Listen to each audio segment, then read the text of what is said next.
उनके खिलाफ, उनके वर्कर्स के खिलाफ, आपके खिलाफ, आपके वर्कर्स के खिलाफ सूबाई हुकूमत जो है वो मुकदमे बना देती है। अब तो वो चला गया ना अली गंडापुर, अब आप तहरीक चलाने में कामयाब जी हमारी, मैं आपको बता दूं, मैं अक्सर तकरीरों में कहता था कि भाईजान आप अगर हमें सियासत नहीं करने देंगे, हमें कंट्रोल करेंगे, हमें दबाएंगे, तो जब हम आगे हम हट जाएंगे, तो मैं बल्कि एक तकरीर मुझे याद है मैंने सुहेल अफरीदी का नाम लिया था, तो मेरी जगह पे मैंने कहा ये लोग आएंगे फिर आपके लिए मुश्किल होगा। सुहेल अफरीदी मैं जिम्मेदारी से कहता हूं कि सुहेल अफरीदी जब जो खान उसको कहेगा वो एक मिनट नहीं सोचेगा, जो खान चाहेगा वही होगा, जो खान कहेगा वही करेगा। तो यही मैं समझाने की कोशिश कर रहा था कि भाईजान हम तो फिर भी हो सकता है दरमियानी रास्ता निकालने की कोशिश करें, हो सकता है हमें कोई डर हो, कोई लालच हो, लेकिन जो नई की आदत आ रही है, मुझे आपको बताऊं, मैं ये अभी हरिपुर का जो इलेक्शन था तो खान साहब ने मैसेज भेजा कि किसी 30 साल के लड़के को टिकट दो। फिर मैंने कहा कि वो उसकी अपनी हरिपुर की सियासत का कोई अलग है, एक तो उमर भाई ने बहुत कुर्बानी दी तो मुनासिब नहीं है, तो शुक्र अल्लाह ताला का खान साहब ने उसको मान लिया। तो अंदाजा कर ले अगर हमारी पास जो क़यादत आएगी वो ऐसी क़यादत आएगी जिसने सोचना नहीं है, तो वो इंशाअल्लाह ताला हम तैयार हैं। आपका ये ख्याल है कि जो पाकिस्तान की नौजवान नस्ल है और खासतौर पर तहरीक इंसाफ के जो नौजवान क़यादत है वो सोचने समझने की सलाहियत से नहीं,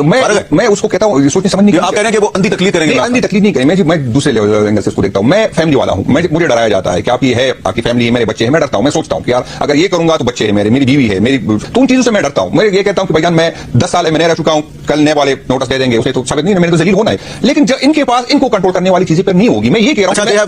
मैं कह रहा हूँ कि मैं तो इसलिए डरता हूँ, मैं सोचता हूँ कि खान को मानूंगा तो पीछे बेटी बच्चे है, पीछे बीवी है, तो मैं सोचता हूँ उनको तो ये पीछे नहीं देखना कि मेरे बच्चे, उसको तो ये नहीं देखना कि मेरी फाइल आ जाएगी, मेरी वीडियो है। तो ये चीजें जो है, जो मैं कहता हूँ कि इन लोगों को सोचने का नहीं है। वो मैं जिस चीज से डरता हूँ, मैं वही मुतालिया पाकिस्तान जो मैंने पढ़ा है, जो मुझे बताया गया था, वही हीरो मैं मानता हूँ जिसको मुझे बताया गया कि हीरो है ये तो बाद में मुझे, लेकिन ये जो नए नस्ल है उसको पता है कि हमारे हीरो क्या है, हमारी जो है विलन कौन है, इनको विलन का भी पता है, इनको हीरो का। अच्छा, आपने हीरो और विलन की बात की तो मैं आपसे इजाजत लेने से पहले आपको एक पुराना क्लिप सुनाना चाहता हूं जनरल ज़ियाउल हक साहब का, जो पाकिस्तान के सदर रहे, 11 साल तक उन्होंने पाकिस्तान पर हुकूमत की, और वो हमें क्या कहा करते थे अफगानों के बारे में जरा सुनिए। मैं आपको ये मदद कर रहा हूं कि अगर खुदा न करे किसी तरह से अफगानों को शिकस्त हो गई है तो फिर आपका अगला नंबर आपका है पाकिस्तान का। ये जो भाई हमारी जंग लड़ रहे हैं, अपनी नहीं पाकिस्तान की जंग लड़ रहे हैं, इसलिए अगर हम और कुछ नहीं करते तो कम से कम दुआ के लिए तो हाथ उठाइए कि अल्लाह ताला इन अफगान मुजाहिदों को कामयाबी अता फरमाए, उनकी आजादी के साथ हमारी आजादी। आप यकीन जानिए कि अगर आज उनको जंग पहुंचती है तो कल पाकिस्तान की ईंट से ईंट बच जाएगी। लोग इस चीज को समझते नहीं, वो ये समझते हैं कि गद्दो खुदा जो हमारे के अंदर उठ रहा है ये सिर्फ अफगानों के लिए।